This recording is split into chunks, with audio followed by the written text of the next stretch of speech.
ایوب اذ نادى ربه انی مسنی الضر وانت ارحم الراحمین۔ اور ایوب کو یاد کیجئے جب انہوں نے اپنے رب کو پکارا کہ بے شک مجھے سخت تکلیف پہنچی ہے اور تو سب رحم کرنے والوں سے زیادہ رحم فرمانے والا ہے۔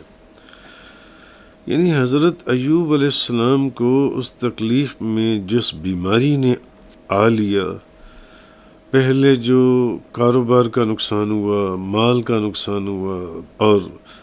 جان کا نقصان ہوا، اولاد کا نقصان ہوا، اور اس کے بعد جس بیماری کے اندر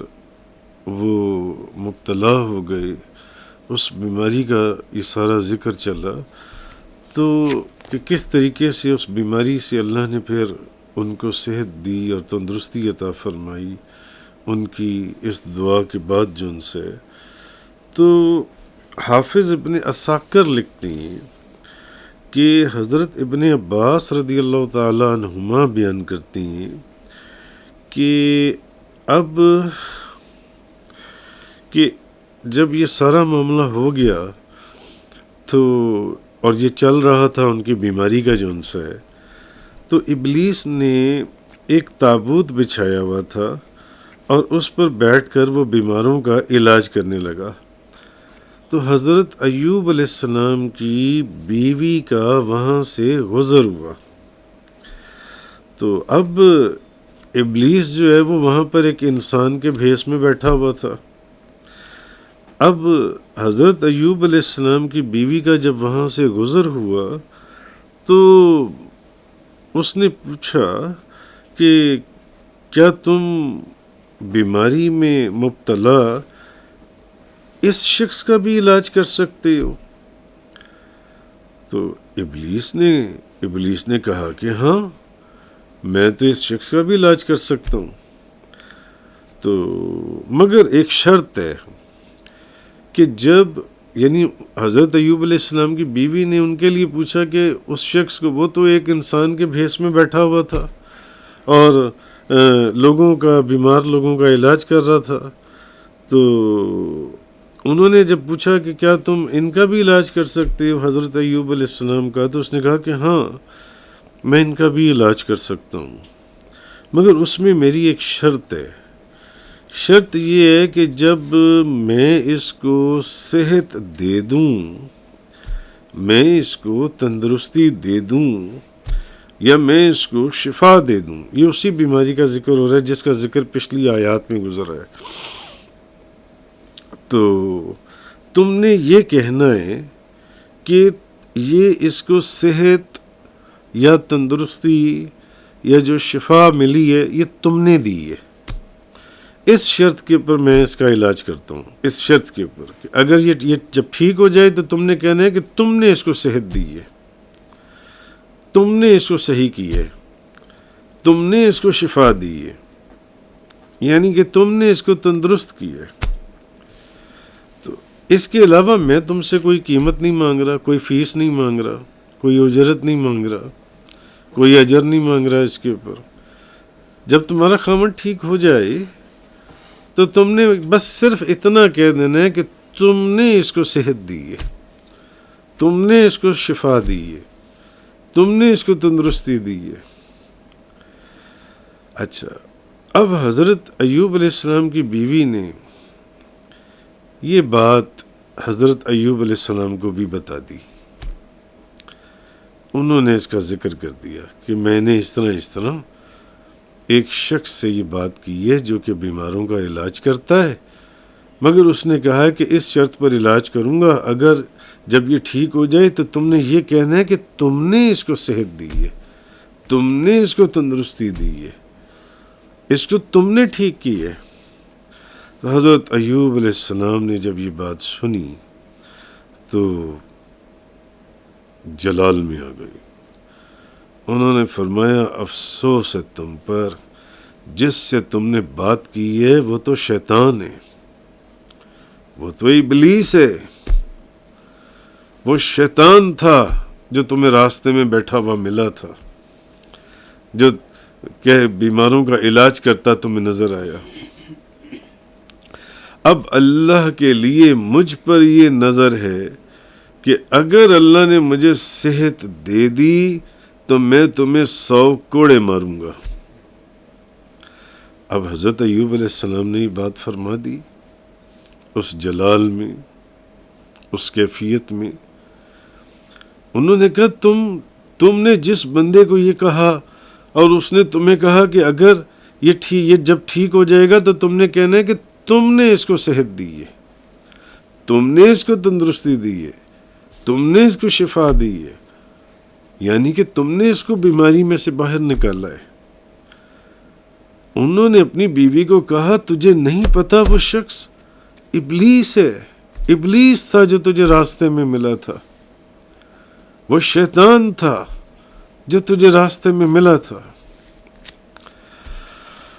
تو اب انہوں نے یہ قسم اٹھا لی جون سی ہے. انہوں نے کہا کہ اللہ کے لیے مجھ پر یہ نظر ہے کہ اگر اللہ نے مجھے صحت دے دی تو میں تجھے 100 کوڑے ماروں گا. اپنی بیوی کو انہوں نے یہ بات کہہ دی. اب قسم اٹھا لی کہ تجھے میں نے اب 100 کوڑے مارنی، تو شیطان اور ابلیس کے پاس گئی کیوں؟ اب جب وہ تندرست ہو گئے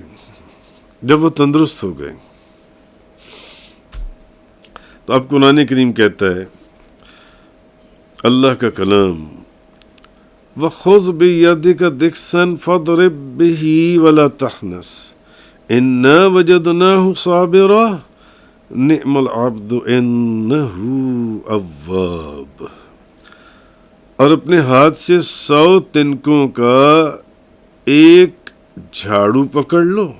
مٹھی میں 100 تنکوں کا. اب کہہ تو بیٹھے ہوئے تھے کہ جب میں صحت مند ہو جاؤں گا تو میں نے تجھے 100 کوڑے مارنے، میں نے یہ نظر مان لی ہے اللہ کے لیے. یعنی تو کیوں اس ابلیس اور شیطان کے پاس گئی اور تو نے اس سے یہ بات کی؟ تو جب میں ٹھیک ہوں گا تو میں نے یہ نظر پوری کرنی ہے تجھے 100 کوڑے مار کر. تب قرآن کریم یہ کہہ رہے اور اپنے ہاتھ سے، یعنی اب 100 کوڑوں کی جگہ پر حکم یہ ہوا کہ ایسا کریں آپ، اور اپنے ہاتھ میں ایسا کریں کہ 100 جھاڑو کے 100 تنکے لے لیں، جھاڑو کے 100 تنکے لے لیں، ایک مٹھی میں 100 تنکے پکڑ لیں اور اس سے ماریں اور اپنی قسم کو نہ توڑیں. اور آگے فرمایا کہ بے شک ہم نے ان کو صابر پایا، وہ کیا خوب بندے تھے، بہت زیادہ رجوع کرنے والے. یعنی وہ اپنی نظر کو، وہ جانتے تھے کہ زبان سے جو بات کہی ہے اس کو پورا کرنا ہے، مگر اللہ نے ان کے لیے یہ چیز آسان فرما دی. فرمایا جھاڑو کے 100 تنکے ایک ہاتھ میں پکڑ کر وہ مارو، قسم پوری ہو جائے گی. تو حضرت ایوب نے اپنی بیوی پر جھاڑو مار کر اپنی وہ قسم پوری کی، قسم جو اللہ کا حکم آیا، وگرنہ تو انہوں نے تو اپنی قسم پوری کر جانی تھی. اب اس بات میں فقہاء کا، علماء کا یا مفسرین کا ایک اختلاف ہے کہ یہ جو رعایت دی گئی تھی یہ صرف حضرت ایوب علیہ السلام کے ساتھ خاص تھی. یہ جو رعایت دی گئی کیا یہ صرف ان کے ساتھ ہے، اس میں انہی کی تخصیص ہے، یہ صرف انہی کے ساتھ خاص ہے، یا کوئی بھی دوسرا شخص 100 کوڑوں کی جگہ 100 تنکوں کا جھاڑو مار کر قسم توڑنے سے بچ سکتا ہے؟ آیا یہ رعایت کسی اور کے ساتھ بھی ہے یا صرف حضرت ایوب علیہ السلام کے ساتھ ہی تھی؟ یا کوئی بھی دوسرا شخص جو ان سے وہ 100 کوڑوں کی جگہ اگر کوئی ایسی قسم اٹھا لے، ایسی نظر مان لے، تو 100 تنکوں کا جھاڑو مار کر اپنی قسم ٹوٹنے سے بچ جائے جن سے. تو حضرت سعد بن عبادہ رضی اللہ تعالی عنہ بیان کرتی ہیں، آپ فرماتے ہیں، یہ سنن ابن ماجہ کی حدیث ہے، آپ فرماتی ہیں حضرت سعد بن عبادہ رضی اللہ تعالیٰ عنہ کہ ہمارے گھروں میں ایک شخص رہتا تھا جس کی خلقت ناقص تھی. وہ اپنے ایک گھر کی ایک نوکرانی سے زنا کرتا تھا. وہ شخص جو ان سے اپنے گھر کی نوکرانی سے زنا کرتا تھا. اب یہ بات حضرت سعد بن عبادہ نے نبی کریم صلی اللہ علیہ وسلم کے سامنے بیان کی کہ ایسے ایک شخص جو ان سے جس کی خلقت ناقص ہے وہ اپنے گھر کی نوکرانی کے ساتھ زنا کرتا ہے. تو نبی کریم صلی اللہ علیہ وسلم آپ نے فرمایا اس کو 100 کوڑے مارو، اس کو 100 کوڑے مارو. تو مسلمانوں نے کہا یا رسول اللہ یہ تو اس کے مقابلے میں بہت کمزور ہے، اگر ہم نے اس شخص کو 100 کوڑے مارے یہ تو مر جائے گا، یہ تو زندہ ہی نہیں رہے گا. اگر ہم اس کو 100 کوڑے ماریں تو آپ صلی اللہ علیہ وسلم نے فرمایا پھر اس کے لیے 100 تنکوں والا ایک جھاڑو لے لو اور وہ جھاڑو اس کو 1 مرتبہ مارو. تو قرآن اور حدیث سے ہمیں یہ بات پتہ چلی کہ کمزور اور بیمار شخص پر قسم پوری کرنے کے لیے یا حد جاری کرنے کے لیے 100 کوڑے اگر مارنے کی نوبت آ جائے تو 100 کوڑے مارنے کی بجائے 100 تنکوں والا جھاڑو بھی مارا جا سکتا ہے. 100 تنکوں والا. تو حضرت ابن عباس رضی اللہ تعالیٰ عنہ بیان کرتے ہیں کہ اللہ تعالیٰ نے حضرت ایوب علیہ السلام کو تندرست کرنے کے بعد ان کا حسن و شباب بھی لوٹا دیا تھا اور اس کے بعد ان کے 26 بیٹے پیدا ہوئے. اور آپ کو یاد ہوگا کہ میں نے یہ بات بھی بتائی تھی کہ ان کے وہ اہل و عیال، وہ بیٹے جو بچے اس عمارت کے گرنے سے دب کے فوت ہو گئے تھے ان کو بھی اللہ تعالیٰ نے بعض تفسیروں میں دوبارہ زندہ فرما دیا تھا. وآخر دعوانا ان الحمد للہ رب العالمین. تفسیر قرآن کا یہ لیکچر انگلش میں سننے کے لیے براہ کرم ڈسکرپشن میں موجود لنک پر کلک کریں.